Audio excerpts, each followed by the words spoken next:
Bonjour, aujourd'hui nous sommes samedi et le samedi c'est le jour de la boîte à outils et des recettes. Aujourd'hui je vais vous apprendre à faire un onguent et vous expliquer un peu dans quel cas les utiliser. J'espère que vous êtes prêts.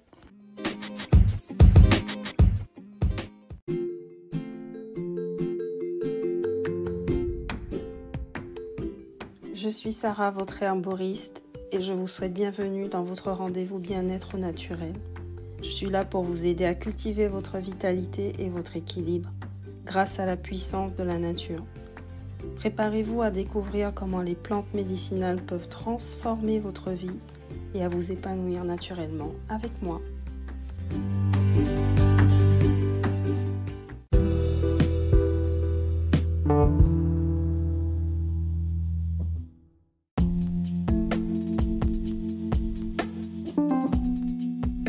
Mais qu'est-ce qu'un onguent? Un onguent, c'est un mélange d'huile infusée aux plantes médicinales et de teinture qui a été conçu pour une application locale uniquement. Et certains onguents contiennent des huiles essentielles. Si vous voulez une idée de la texture, parce que vous n'avez jamais entendu parler de ça, ça se situe entre la crème et la pommade.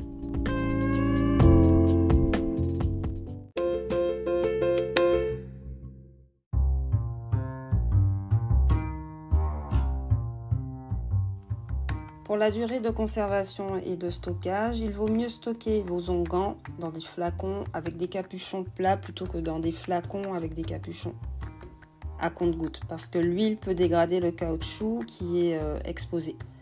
Donc vous faites simplement couler un peu dans la paume, ça dépend de la texture, lorsque vous voulez vous en servir. Ils vont conserver leur puissance pendant au moins 1 an si vous les conservez à température ambiante.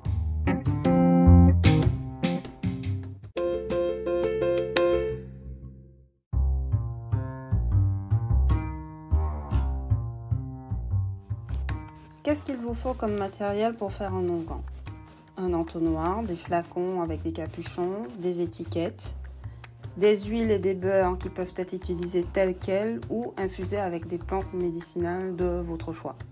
Je vais vous donner des exemples d'huile et de beurre.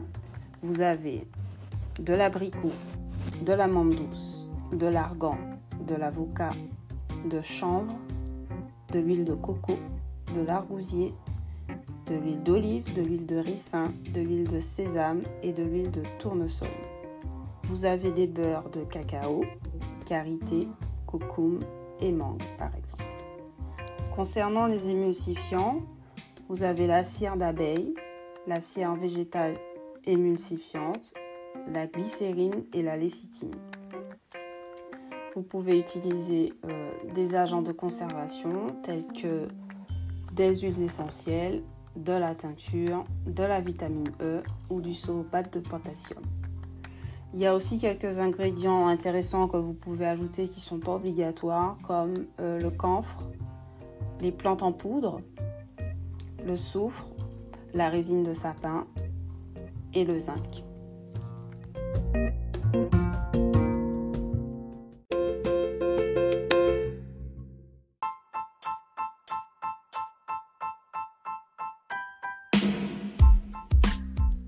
Je vais maintenant vous donner un exemple de recette pour une inflammation de l'eczéma ou un coup de soleil par exemple, qui va aider à guérir la peau et mieux cicatriser. Donc il vous faudra laisser infuser du millepertuis, de l'achillée millefeuille et de la camomille. On dit achillée au Québec et achillée en France, mais je fais ce que je veux. Donc millepertuis, achillée millefeuille, camomille allemande. Il faut compter une partie de plantes sèches pour 5 parties de solvant. Donc ça fera une partie du mélange de plantes dans 250 ml d'huile infusée. Il vous faudra 75 ml de cire d'abeille râpée non raffinée. Vous allez faire fondre la cire d'abeille à feu doux. Et vous allez ajouter l'huile progressivement pour ne pas trop chauffer l'huile, sinon elle perd ses propriétés. Ensuite, vous allez mettre des huiles essentielles dans le contenant, donc de la lavande parce que c'est antiseptique. Et ensuite, vous allez verser le mélange sûr les 30 gouttes d'huiles essentielles de lavande où vous comptez 5% de votre préparation et vous refermez rapidement le tout. N'oubliez pas d'étiqueter votre préparation, d'ajouter la date et aussi les plantes et les huiles que vous avez utilisées.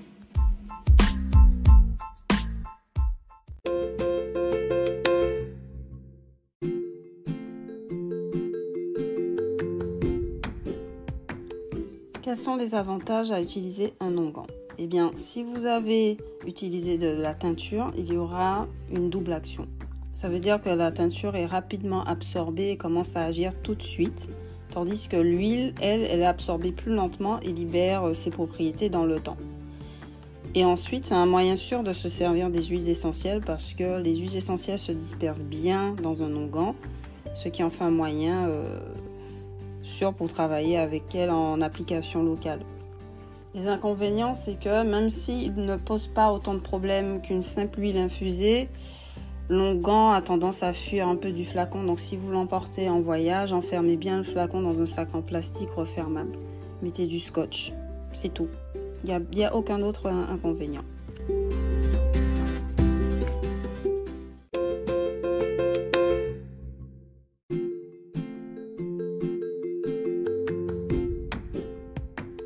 Petite astuce, si vous avez du mal à nettoyer votre casserole après avoir fait votre onguent, vous pouvez utiliser un papier essuie-tout pour enlever le plus possible de gras alors que le tour est encore tiède.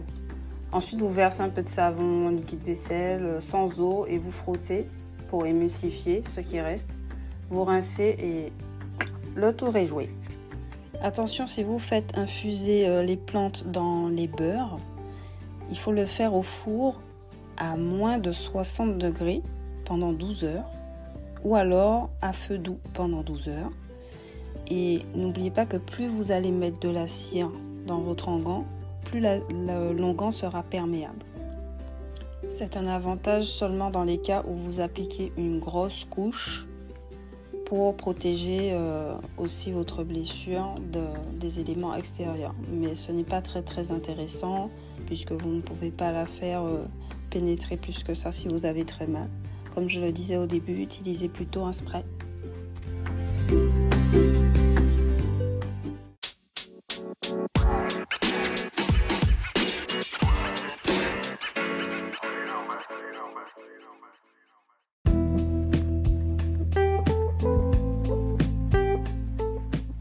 Si vous avez besoin d'un suivi personnalisé, prenez rendez-vous avec moi sur mon site internet www.afro-herbaliste.com.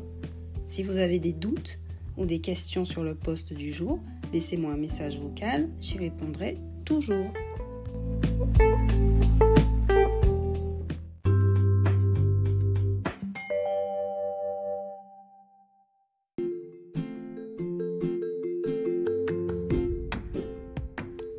Mardi, dans la prochaine boîte à outils, nous aborderons les macérats. C'est très important, les macérats. Parce qu'on voit beaucoup de bêtises sur Internet en ce moment.